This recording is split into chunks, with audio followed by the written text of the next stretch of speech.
Hello, everyone, and very warm welcome to the Team Coaching Circle.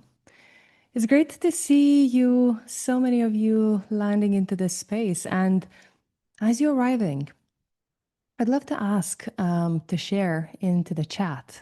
When you hear AI in team coaching, what's your first response? What's your first reaction? So let's use a chat window to harvest those thoughts, those initial reactions as you hear the phrase AI in team coaching.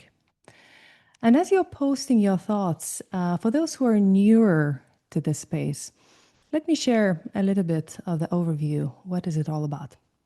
So, Team Coaching Circle is a professional community for team coaches who want to explore the evolving edge of our practice. We are over 800 members strong, designed to bring team coaching practitioners together beyond the specific school, discipline, even accreditation body, into this open space for connection, learning, and exploration together. My name is Agli Holton. I am team coaching practitioner and leadership coach, and I will be hosting the session. And I'm really pleased to be holding this conversation about AI and team coaching with you. Because in a way, this theme is not a theory anymore, isn't it? It's already in the room with our clients, such as leaders are experimenting with AI tools, teams are using AI to generate strategy drafts and meeting summaries, and organizations are building AI governance structures. And for us, whether we actively choose it or not, AI is already in the ecosystem we are coaching in. So let me check what is going on in the chat. And just for those who are arriving, we're starting with harvesting a bit of the thoughts in chat. When you hear AI in team coaching, what's your first response? What's your reaction? So we see that a lot of curiosity, a lot of possibilities, ethical concerns, Yvonne is sharing, a tool, a resource. Gregory is saying, asking a question, how do I begin? Right? Philippus, wow, that's an emotional note about the AI too. So yeah, it's a bit of a range, isn't it? A range of those initial thoughts which are surfacing in the conversation today. On one side, we have a curiosity, a possibility, innovation. And on the other side, there is ethical concern, risk, and ambiguity. And in a way, it's a polarity which is not a problem to be solved, but rather something to be managed. And this is something what we're going to explore today. So to help us to explore this territory, this terrain, Team Coaching Circle is starting a series of sessions exploring AI application in team coaching. And today I am genuinely delighted to welcome Colin on this call. Hi, Colin. Thank you. Delighted to be back for the second time here. Yeah, so Colin, great to have you joining us back again. Colin first joined Team Coaching Circle under a year ago, and it's just great to have you back. And by the way of introduction, Colin brings a really rare combination of worlds. He brings deep coaching practice with hands-on experience in AI governance and technology. So he's a leadership coach and AI compliance consultant. And formerly, he served as a compliance lead at Google, where he helped to launch Google's first AI-powered ad products in Europe, where he was navigating that evolving EU legislation and governance. Today, Colin works with organizations on AI governance and supports coaches in understanding how to engage AI tools with responsibility and confidence. So here is how we are going to spend our next 60 minutes together. First, Colin will share a bit of input, the latest research, insights related to AI in coaching, practical use cases, and then we'll open up the space for live Q&A conversation. So as you're listening to what Colin is sharing, we'd like to invite you to note, what is it that is resonating with you, what's challenging you, and what practical questions this raises for your own work.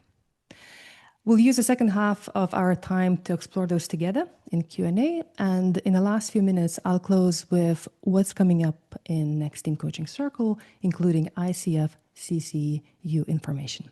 So with that, Colin, over to you. Thanks so much, Egla, and I hope everybody can hear me okay. I'm delighted to be here, and as I said, for the second time, it's always nice to be asked back again. It's always a good sign. But I think a lot has changed in 9 months or so since the last time we had this conversation. And for those who either weren't here the last time or I haven't yet met, I might start by sharing a little bit of a overview of who I am and my story. So this is me on the left as a bright-eyed, blonde-haired young man growing up in my first family home in the south of Dublin. The bright eyes are still there, the blonde hair slightly less so.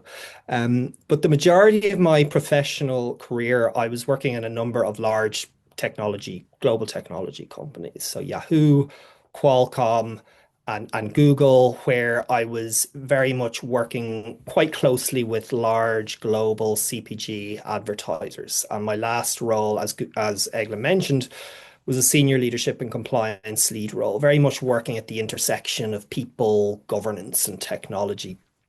Um, and yes, learning has been a lifelong value. Even through my later career, I did a couple of higher diplomas in strategy and innovation, executive coaching.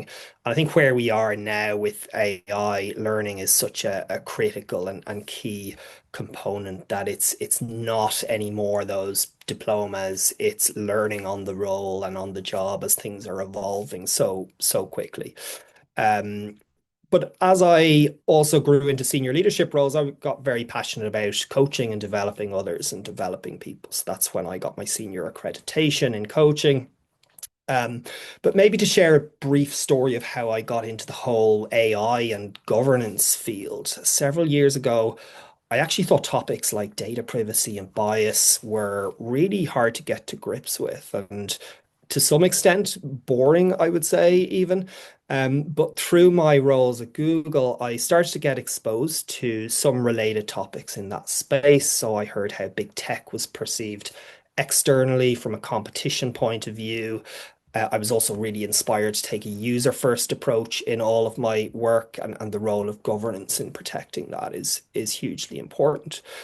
So eventually I worked myself onto a team where regulation and governance were critical. They were essentially the strategic function of the team, and that role was leading the compliance function for the shopping ads business of Google in EMEA, where I worked on the EC Shopping Directive of 2017.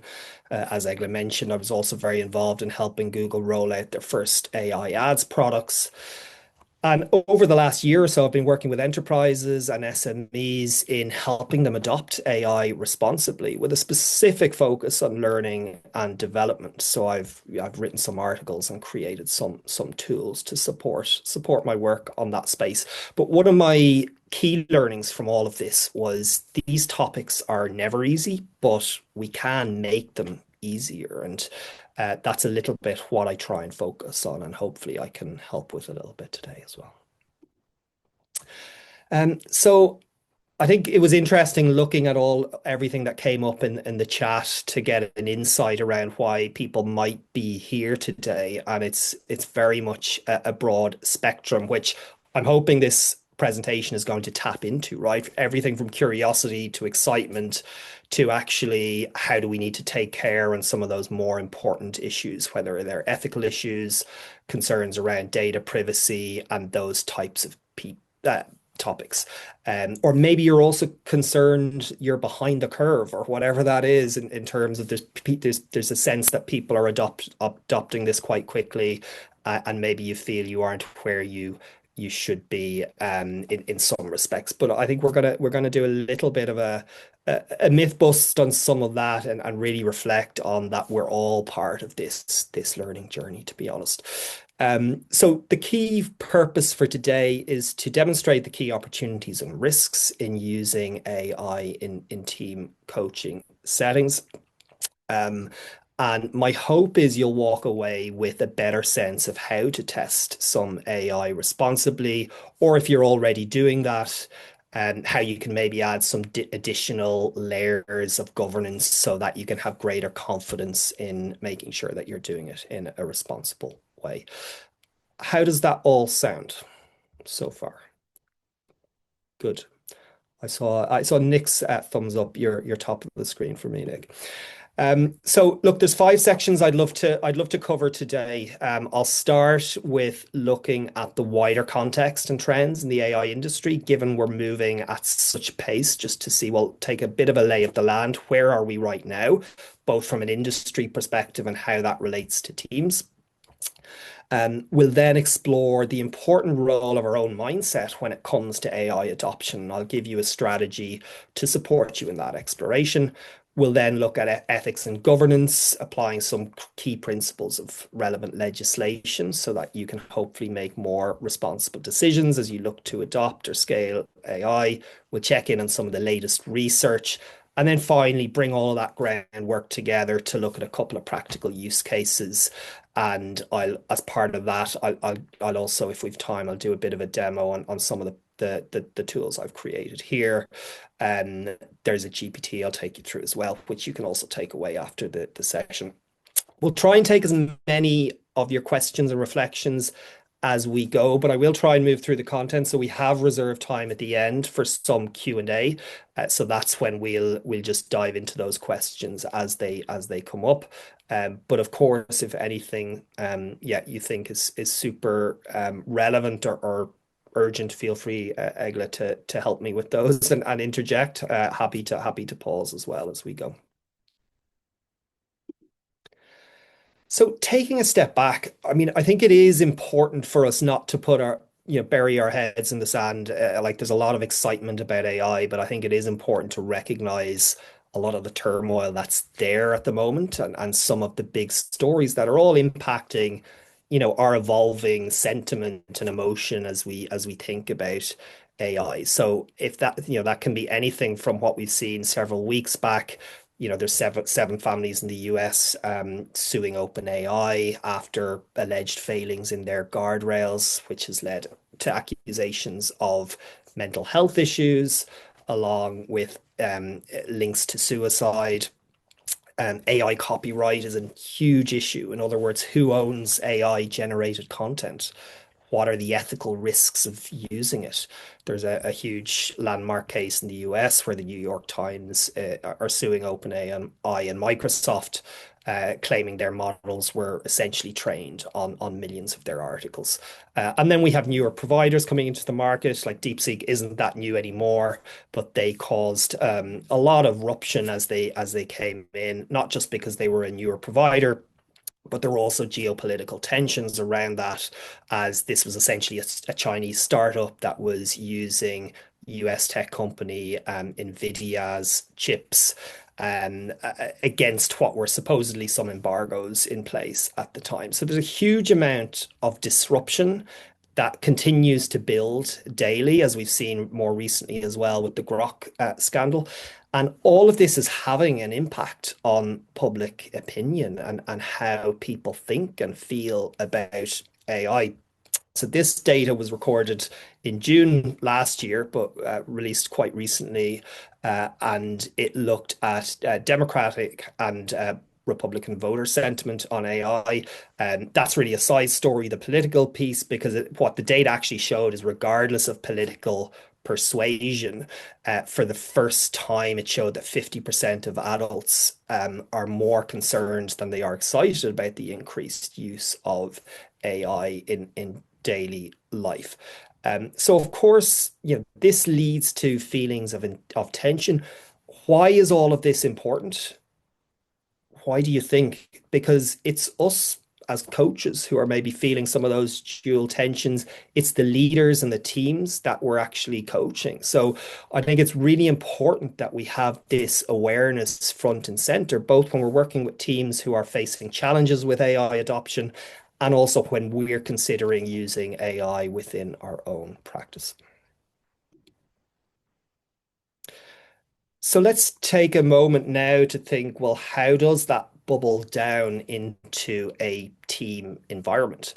And it really just adds to the complexity that teams are facing right now. So I'm sure many of us are familiar with that VUCA term, volatile, uncertain, complex, ambiguous world. And I've recently started to add an extra A to that, which is algorithmic, because AI really has changed the game to such an extent that it has really changed how teams work and operate. So in addition to, many of the challenges I'm sure you all know working with teams, there's new challenges or existing challenges have just been accentuated quite a lot. So whether that's priority volatility, so constant replanning, goals shifting at a much faster pace, trust and psychological safety under pressure. There's a lot of uncertainty. There's which causes, people to default to self-protection, silence, blame. More and more teams we know are hybrid now, and that creates, different types of frictions. Potentially decisions might happen where people aren't aware of them happening. So there could be challenges with inclusion linked to that. And AI adoption in itself, there's increased pressure for teams to adopt AI to drive efficiencies. And there's that constant tension of innovation versus responsibility, and how teams maybe feel under pressure to move quickly with AI, but worry, are they doing it in the right way? Are they doing it in a safe way? Which then actually leads to misuse of AI, which is then what we know as shadow AI, inconsistent practices, and hard to track that usage. And all of that links as well to fears increasing, with roles being redefined or under threat. So it is a challenging environment, and with that AI image prompt, it kind of gave a little bit extra catastrophe, just as tends to happen with AI generated images. I didn't ask for the lightning, but they threw the lightning in. But the point still stands. Teams are operating in a ever more volatile context and environment.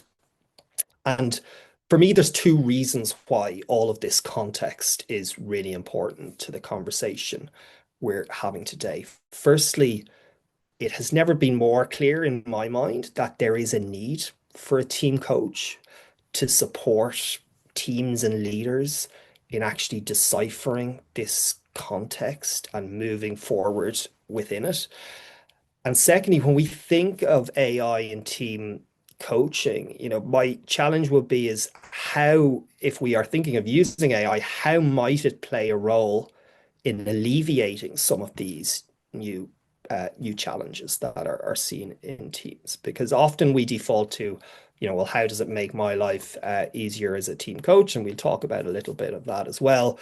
But actually, it should be really about how are we helping teams solve some of these challenges. And I think we know these challenges quite well because we feel them ourselves, right? I mean, I think a lot of us as coaches, whether it's individually or within organizations, can really relate to some of these topics that I've just mentioned.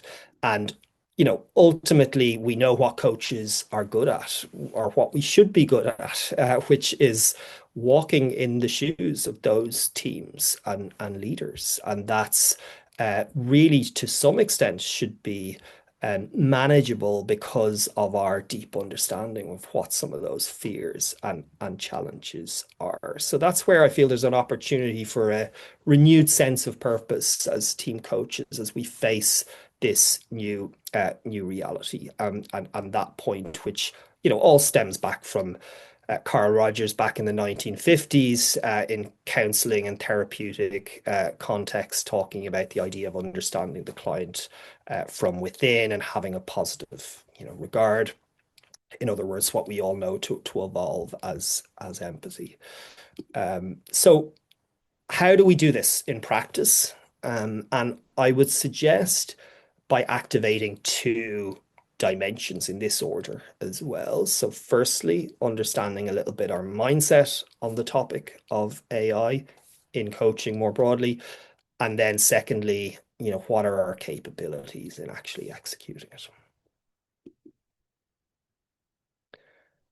So, the question for me as a coach is I would offer, what do I need to do to be my best self to serve these future needs of our teams and for those teams to thrive in this VUCA plus world.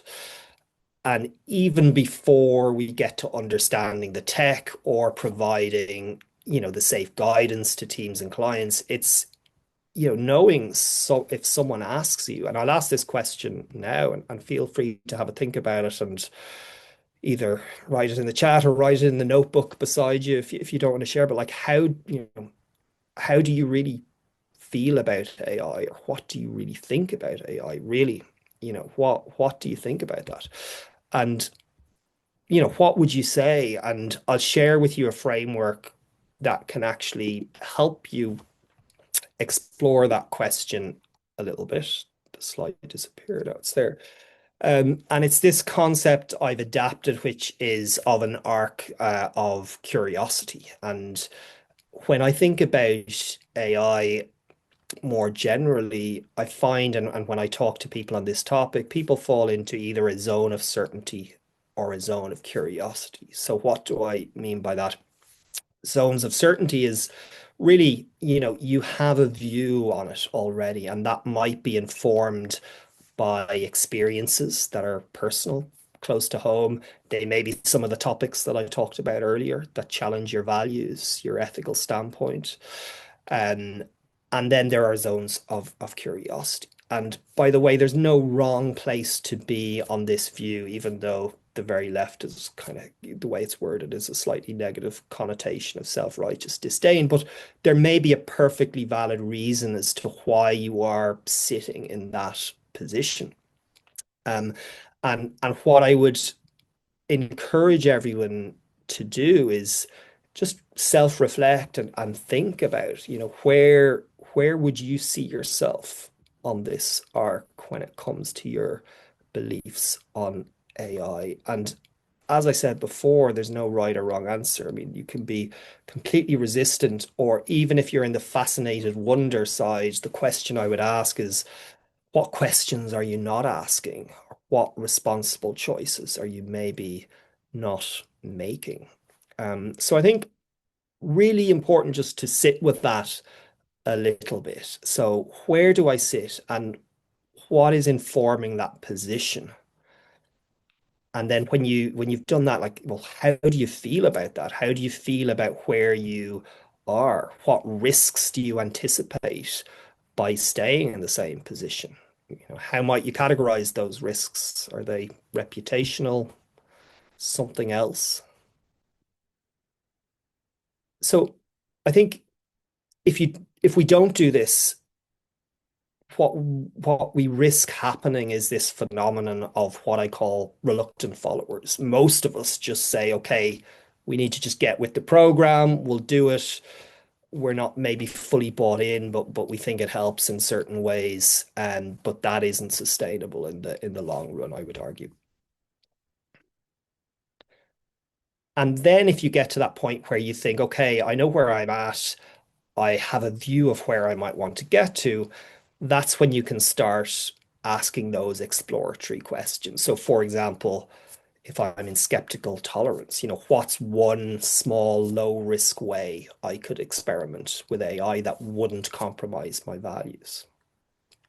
Or maybe I've tested it already. What early wins from AI tests I've already done could I amplify to build confidence and get buy-in across the organization? And then you get bigger, what bigger strategic questions about your business model could AI explore, which there is lots of capabilities of what AI can do in that regard. So I hope that part segment was useful. So that was, as I said before, there were sort of two areas, the mindset and the capability. So on the capability side, we can then, once we've done that inner exploration, it sets a much stronger foundation for us to think in a practical way, how might I be able to responsibly explore AI, whether that's either in coaching or team coaching. And this is the capability building part. And before I get to that, I always think it's good to ground ourselves again in, well, what do we really mean by AI in coaching? And I always segment it in these two sections of AI in coaching and AI coaching. So what's the difference? AI in coaching for me is where AI in some way is augmenting or supporting the human-led coaching journey. So that could be data-driven insights, tracking client progress, um, supports, intercession supports. A lot of the tools you already know are supporting those, the likes of ChatGPT, Gemini, and all of the other companions. You might have some of those, use some of those note takers as well to support the recording, to transcribe recordings of sessions and translate those into actionable plans. So that's all AI in coaching. AI coaching is where you actually have conversational agents that can act as a coach. And so there are a number of coach bots in the market and then bigger platforms as well. And the idea is that these systems can be effective for more structured and more scalable coaching interactions. And that tends, I'm starting to see that more and more within organizations, the implementations of either a coach bot or a platform with AI functionality to support those coaching processes. And what tends to happen is the new trend is really that coaching would be reserved for the more senior levels, and then some of this AI technology will be brought in at more junior levels. That's how some of organizations are looking at this from a efficiency and scaling point of view. And we can argue, on the pros and cons of that approach as well. So now that we're clear on what AI in coaching actually is, what might that activation look like in a team coaching session? So for this section, I thought it might be helpful to look at five important aspects of team coaching. And after each one, I'll open an exploration of how we might begin to think of where AI could actually support within that. And by the way, I'm aware there's a number of different team coaching models out there. I've trained in a couple myself, but for the purpose of this exercise, I'm just going to keep it agnostic and look at some dimensions that would be largely consistent with team coaching across the board. So, what are some of those examples? Delivering diagnostics. So, how might AI uncover any hidden performance trends that might be missed by human observation, either through the engagement or the initial diagnostic at the start? Contracting. How can AI automate our teaming agreements and maybe take into account new technology being used during sessions? I'll give you a specific example of that in a minute. Defining team purpose and values. So I'm not sure if you might agree, but I think one of the challenges often can be with team coaching is you have that intervention, but how do you sustain and measure the progress in an ongoing way? So how could AI play a role in making sure that our communications and outputs are consistently reflecting our core purpose and values once we've actually defined that? Respecting different voices, where more and more teams are hybrid now.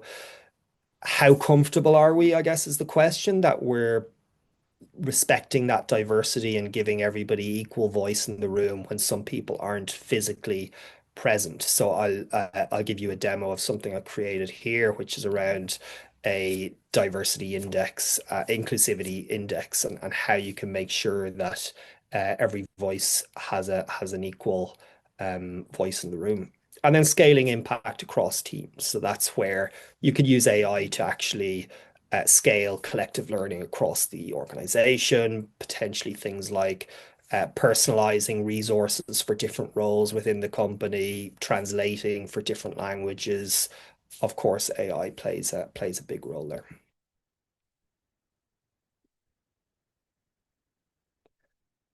So thinking a little bit now of, I'll shift gear a little bit and talk a little bit about responsibility and ethics. And I think, given some of the more concerning topics that I touched on at the outset, really, the starting point is you don't want to add to that narrative. So how do you do that? And I think you start by trying to avoid these three ors. So what are they? Reputational, relational, regulatory, three types of risks, essentially. So how might that break down? Reputational, if you use AI inappropriately or without transparency, it can undermine your integrity, how you're potentially perceived by your customers and teams. Relational, if AI takes on or mediates too much of whether that's the team coaching engagement or the one-to-one coaching engagement, without oversight, that could erode trust at various different levels. And then regulatory, yes, depending on the jurisdiction you're in and how the system you are either building or deploying is categorized, that can lead to impact like fines or other types of impacts here. So by building your values and policies around these types of areas, but enhance quality through rigorous testing, customer and team member trust with transparent practices, reducing risk with more effective governance, and building literacy. In other words, your Yeah, understanding of I'm the not interested benefits. at this time. Thank you, though. Not a problem at all. Thank you. Sorry, Dara, if you don't mind just muting, please. Thank you. So by focusing on these pieces, we're essentially reframing the conversation for something we have to do to actually a lever for positive impact. So in all of that context, obviously the role of compliance is critical. And it's it's easy to see why we sort of shy away from this area because there's a lot of confusion when it comes to regulation in Europe specifically. There's a myriad of legislation here, and each piece is non-prejudicial to the other. In other words, it needs to work alongside the other. It shouldn't be in contradiction. So there's a lot of complexity there, but really when it comes to AI, there's probably two principal pieces of legislation we need to be primarily concerned with, and I'll recap those briefly now. That's the AI Act and GDPR. So first, the AI Act. What is it? Quick recap. It's essentially a risk-based classification framework, which all of these actors need to comply with: users, providers, distributors, importers. I'll explain how that relates to the team coach now as a role in a second. It's been in effect since August 24. And why is it there? It's there to increase trust in AI overall and protect all of our rights as EU citizens. Now, there have been some recent changes to the AI Act, so there's some additional grace periods there for systems that were placed on the market before August 2026, and there's more of a floating start date for high-risk system governance. So these changes were made off the back of pressure to make sure that the EU stays competitive on AI, whereas critics would say that it represents a watering down of the legislation. Not a conversation we have probably time or need to go into today. Really, the focus is on as coaches, what does this mean in terms of our practice as we go forward? And then secondly, GDPR, which isn't new, but is becoming obviously more important with AI, and that covers the storage, processing, deletion, and collection of data. So how do we bring all of that together in a practical way as we start thinking of some of the common tools we might use as coaches or team coaches? As I mentioned at the AI Act, it sets out this risk categorization model and it gives an overview of the types of systems that fall into each risk level. And then depending on the level of risk, that informs the type of governance that's required, which is all here on the left. Um, so a disclaimer here, this is a best assessment of where some tools fit. It's not a legally approved document, and all of these changes can be quite fluid, and the boundaries can be a little bit fuzzy depending on the actual use of the application. So, for example, at the top, you have anything around sort of emotional, facial recognition, social scoring systems are seen as the highest risk or unacceptable risk levels. Um, but then when we look at the next level down, again, it's unlikely that many coaching tools would fall into that higher risk level. But if you start looking at, say, some of the HR tools or systems that those teams would use, some of those systems may fall into that. So anything that makes decision on promotional readiness, hiring suitability, these types of topics would be considered very high risk, and that's where more detailed conformity assessments are required. Um, but I would put an asterisk under, so while a lot of, say, the chatbots and note takers would be more under limited risk areas, that really again depends on use. So, for example, if a chat bot or a coach bot was big to begin to capture some mental health data, that would all of a sudden put it into a much higher risk category. So, again, the way these systems are used is critical. Critical. Similarly, ChatGPT, Gemini, and all of those basic companions are generally safe enough, but if you start using inputting customer data or those types of topics, all of a sudden it brings a lot more red flags, which is why that GDPR sound principles really has to apply in terms of how, following best practices on how we handle our customers' data is critical, and that doesn't change, AI or no AI. Um, Now, as a team coach, what is your role in all of this and how are you classified? So typically the two most important roles here are the top left and bottom right. It's where most people fall into. You're either a provider, in most cases, that's actually the developer of the system, or the deployer is the one that actually uses and deploys that system. So typically, if you're using tools that are on the market as part of your coaching interactions, you have a deployer status, which is positive in one sense because it's slightly lower in terms of the obligations you have from a compliance point of view. Um, but there could be exceptions to that. So, for example, if you build your own application within your website and you want to commercialize an AI, coach bot app or something like that, all of a sudden that could bring you into having provider status as well. But if we are, for the sake of this conversation and time, to take it that you are a deployer, what does that mean in practice?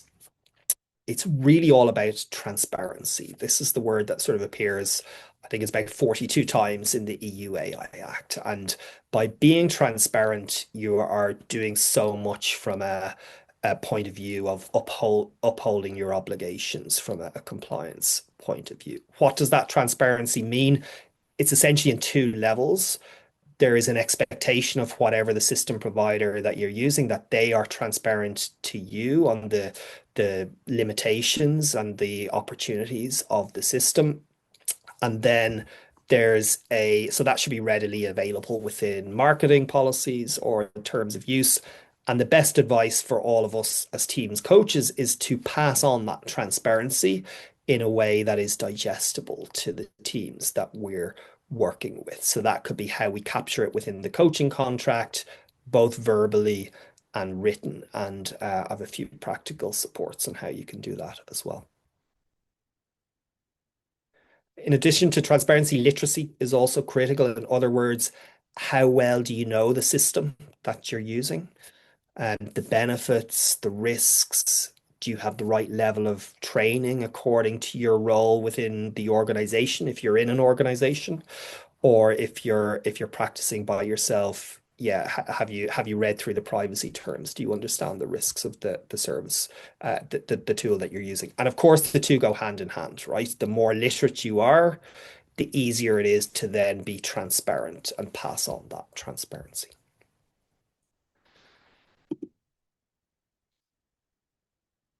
So I'm conscious of time, but I'll keep plowing through unless, Egle, is there anything Colin, that there I is one should... Oh, question which actually is quite an interesting one to respond to. yeah. Jen is asking, is there any similar to EU Act outside EU, potentially in US or other countries, if you have any visibility into this?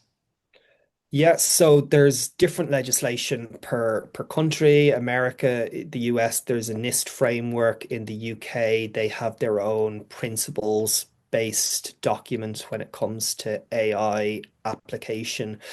And the reason why I'm over-indexing, and it's a good point to call it out on the EU AI Act, is while there is different legislation for different countries, and it's absolutely right, you need to prioritize that and be governed by that legislation.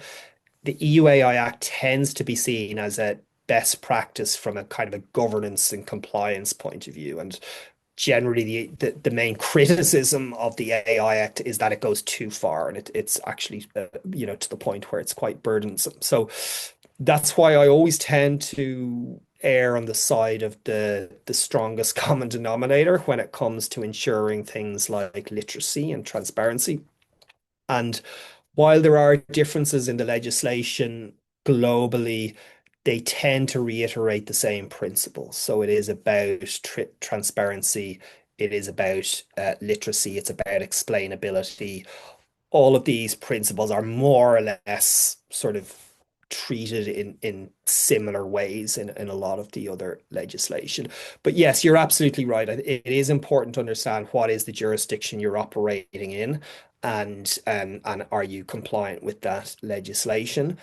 But what I would suggest is, if you take these steps, that I'm suggesting today around transparency, literacy, explainability, building in that transparency within your contracting, you're going a long way to satisfy your obligations in the wider risk context of AI, and where the team coach sits with that wider environment. So that's not to say, take it lightly, but yeah, I think if you do some of those steps, you're already ahead of 90% of the game, so to speak. And then the risk level increases, right? As I said, the more you start actually, say, creating tech or deploying tech, and the value of that increases, or you're using more sensitive data in regulated industries, that's when risk levels start increasing, and you need to kind of reassess those obligations. I hope that helped. But thank you for the question. It's important. So maybe to just spend a little bit, I won't spend long, I'm conscious of time, and I'd like us to at least maybe, yeah, reserve some time for questions. But in terms of research, it's slow on the team coaching side. So there is an increase in AI coaching research, and this is a little bit out of date. This chart, it takes us up to the end of 24, and there was a good bit more last year. But as you can see, it comes from a really low base of, like, just 2, 3 years ago, where there was just a handful of papers on this topic, and it's starting to increase now, but it's still an area where I think there's still a sense that there isn't a lot of research here, specifically on the team coaching side. Um, There have been some done. So a couple of years ago, Vanessa May, Rebecca Ruchman did a study on testing chatbot coaching during a university wide project week. And so there was some research done there. And I think from my sense of reading through those results, some of those were mixed in terms of actual output.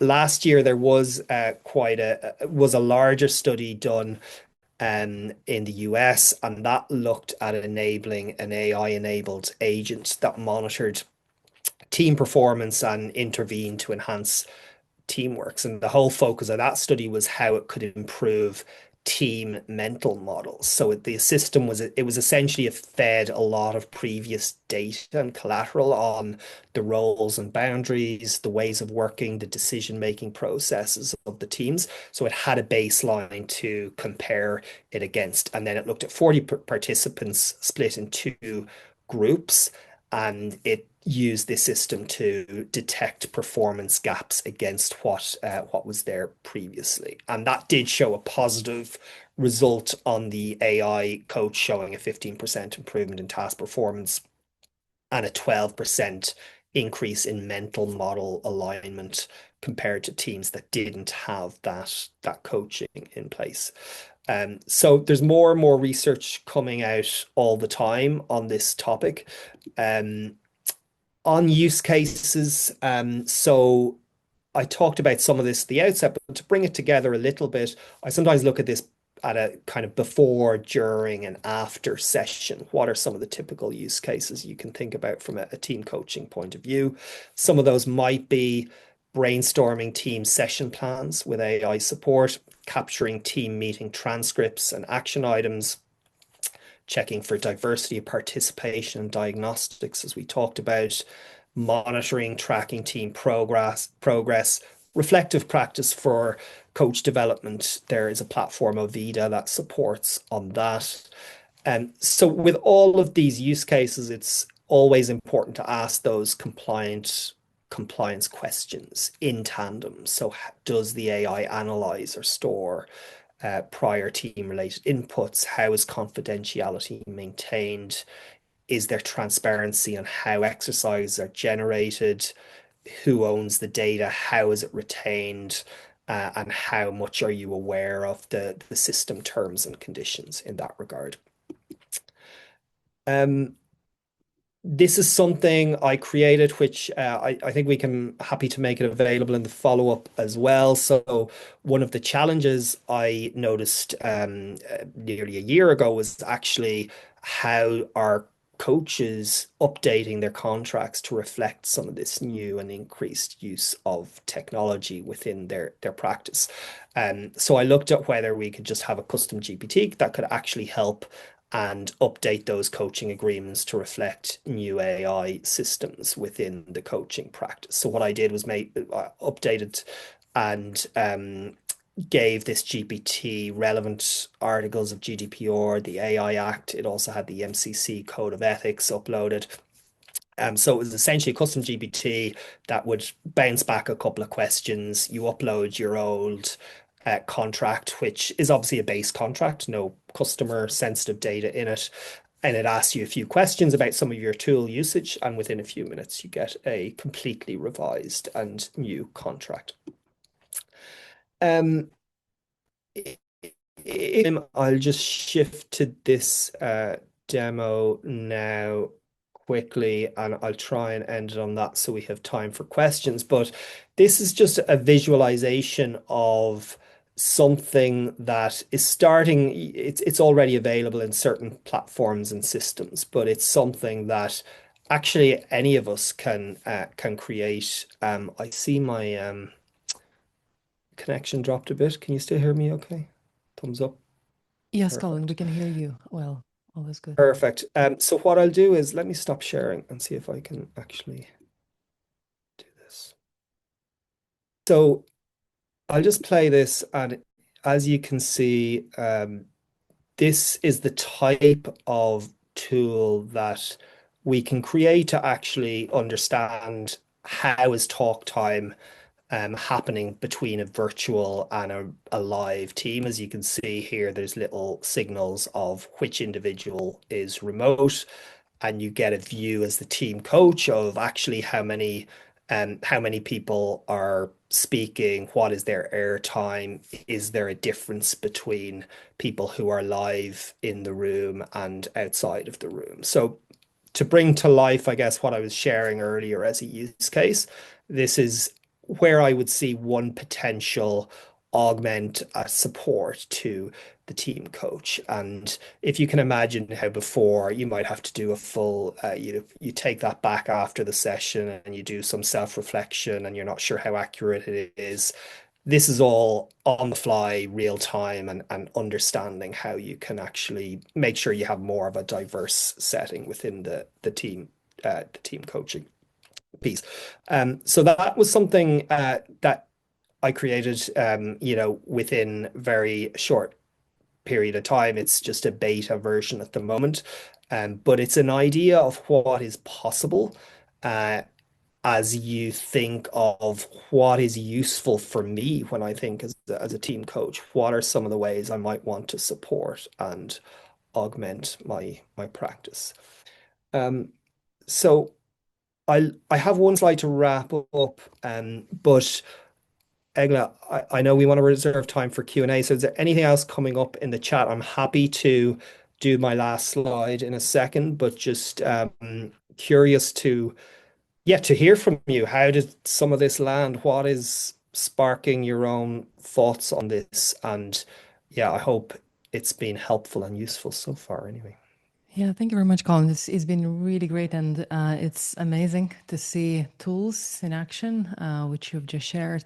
So thank you very much. I think that we have $1 million worth question from Nick. He's asking, how are people actually using AI team coaching, and where's the best bang for the buck? Any kind of thoughts around that? Yeah, I think it's best bang for buck. I guess where I am still, even as a team coach, hesitant with some of these, using some of what I've shared here is it's still a safe environment, and it's a very sensitive environment, right? When you have people and you have teams, and understanding what is going to make a real difference that I use AI. Like, how is it going to actually improve the situation that I already have? Where I'm seeing it most, back to the bang for buck piece, is like scalability, topics like translation. If you have a team coaching session plan, um, getting that using AI tools to get that personalized within according to the different roles within the organization, or translating it into different languages. They're some of the use cases I've seen most present, I would say. I wouldn't say they're necessarily the most exciting yet, but they're the ones that I think bring that right blend of responsible use to output and delivery. Alok's question is really interesting about more the futuristic perspective. He's asking, in the near foreseeable future, what further advancements and developments are we likely to see? And as a team coach, how I can be prepared to anticipate those? Yeah, so I think in the near future, the main advancements I would see are coming in the area of diagnostics first and foremost, and also in how team coaching materials will get localized across the organization, and that is where the two areas are I seeing most focus from an AI perspective, growing into it. I think from a how can I be most prepared point of view, it's really going back to a couple of things that I mentioned earlier. It's being very clear on what is your own mindset and position on AI in team coaching. how comfortable are you that you understand you're utilizing it at your skill level and you're applying it at the right level. Equally, understanding the organization I'm working with, what is their view on AI within the organization? What tools are they already using? And how do I need to right size my both my technical approach, but my values approach to align with that? That is for me is going to be the critical part. So for me, it's really about the contracting phase and it's how well are we as team coaches bringing that into those conversations of understanding the tools that are being used and how any tools you might use is either complementary or could provide a challenge to the tools and the systems or the thinking systems of the teams within the organization. That to me is going to be the critical alignment piece. Lovely. Thank you, Colin. And it's such a powerful invitation to really come back to the basics. I think Seb on this chat mentioned, asked the question, what's your stance as a coach? Right. So starting with that mindset, with the fundamentals around how we are showing up as coaches. So that brings us to the close. And in the last minute or so, I just wanted to invite you all, if you want to continue the conversation, here is Colin's LinkedIn account. This is where you can essentially just reach out to him and continue this chat, engage further. Colin, thank you so much. Really appreciate walking us through this terrain. It's been lovely to reconnect once again in this setting and hopefully to see you back potentially in the next 12 months to just to check in what's happening in this field. So thank you very much. Oh, thank you. And thank you for all the amazing engagement and questions. Thank you. Thank you so much. And as we're kind of heading to the next kind of setup, I just wanted to share what's coming next. What is the lineup for Team Coaching Circle? In our next session, 2nd of March, we'll be joined by James Longwell, former OD practitioner at Google, who will be exploring transactional analysis and how it can support clearer, more ethical, and more systemic contracting in team coaching settings. Afterwards, in April, we'll have 2 sessions and we will kick off a really interesting 3-session series focused on diagnostics in team coaching. We'll dive into how we assess, design, and intervene with teams at scale. We'll kick off with Declan Wood and Andy Duncan, who will walk us through the solution called Team Salient Enterprise. And then towards the end of April, we'll continue exploring AI and team coaching through the dedicated strength of speakers working in AI space. And we'll be joined by Sam Isaacson for a session intriguingly titled as a futurist perspective on AI in team coaching. So for those who are collecting ICF CCUs, you can claim those in this form, which I will share momentarily in the chat window. And you can see it also on the screen. I will also send the email to everyone who attended the session with this particular form so that you can claim those ICFCCUs if you need that. And with that, that brings us to the close. And thank you once again for being part of this amazing community. Colin, thank you very much for dialing in. Thank you for staying curious, grounded, thoughtful, and take a good care. Look forward to seeing you all in next Team Coaching Circles. Thank you all. Have a great day.